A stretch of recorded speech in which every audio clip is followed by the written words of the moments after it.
While viewing a sitting of the House of Representatives or the Senate, you may have noticed someone walk into the Parliament chamber holding a metal staff over his right shoulder while announcing the arrival of the presiding officer.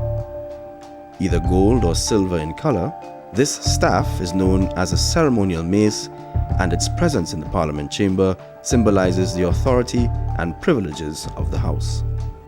The origins of the ceremonial mace date back to the 13th century, when the mace was used as a weapon by a royal bodyguard to protect the king. The person entrusted with this responsibility was known as the Sergeant at Arms.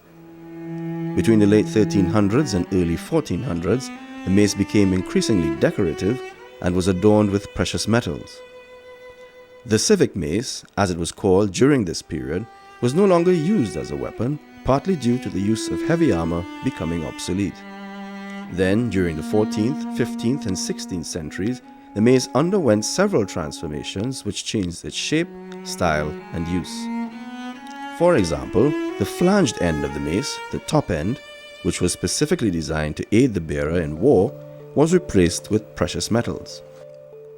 Today, the mace is used in many parliaments across the world and bears much significance as it did in the olden days. On the day of a sitting, the Marshal of the Parliament holds the mace over his right shoulder and walks ahead of the presiding officer at the start and end of a sitting. In the chamber, the Marshal announces the arrival of either presiding officer and places the mace on the upper brackets of the clerk's table, signifying the beginning of a sitting.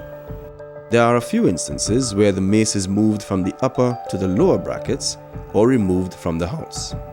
At the commencement of a new parliament, the presiding officer's chair is vacant, and as such, the mace is placed on the lower brackets until a new presiding officer is elected.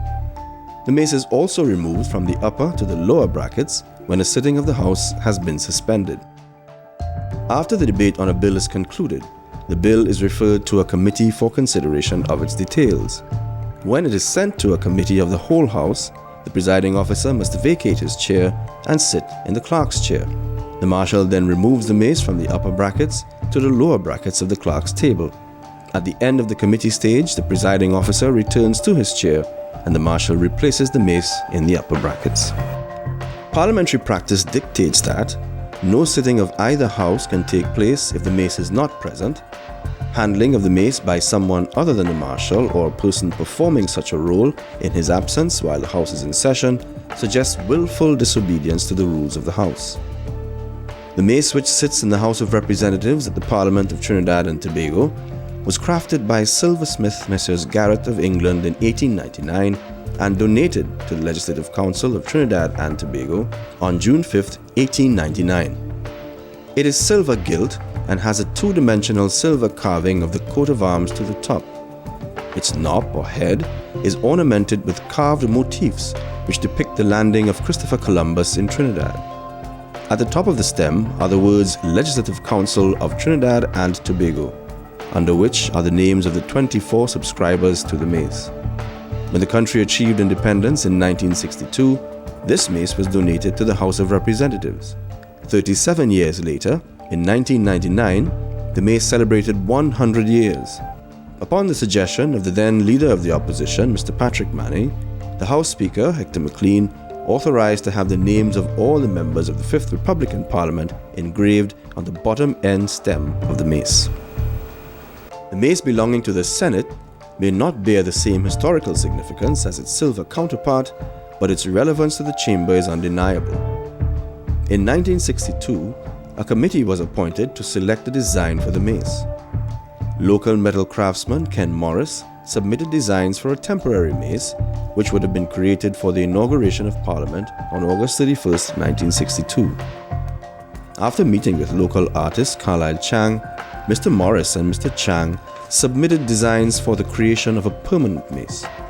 The decision was taken by the committee appointed to consider designs to hire highly skilled local artisans to produce the mace, as it would be considered an incentive for other craftsmen.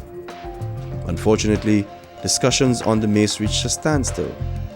In 1963, it was agreed to immediately purchase a mace for the Senate because of the dissolution of the Senate of the federal government, whose mace was being used in the interim. Finally, in 1966, Mr. Chang's designs were sent to Messrs. Thomas Fattorini Limited in the United Kingdom to sculpt a mace for the Senate. This mace is still being used in the Senate today. The design of the mace of the Senate was loosely based on the mace of the Parliament of Tanzania and adapted to local purposes. Its features include 2 copies of the coat of arms, a 3-dimensional figurine at the top, and an engraving of the national emblem on its knob.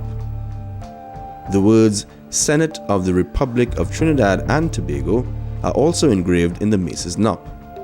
4 round panels along the stem of the mace depict the oil industry, the sugar industry, the cocoa industry, and the symbol of the local manufacturers association. At the top of the base of the stem is an engraving of the national flower, the Chiconia, and the Anthurium lily. The floron or end of the mace is in the shape of a cocoa pod. This mace is gold in color. Used as a weapon in ancient times to protect the king, today the presence of the mace in the chamber symbolizes the authority vested in the houses on behalf of the people of Trinidad and Tobago.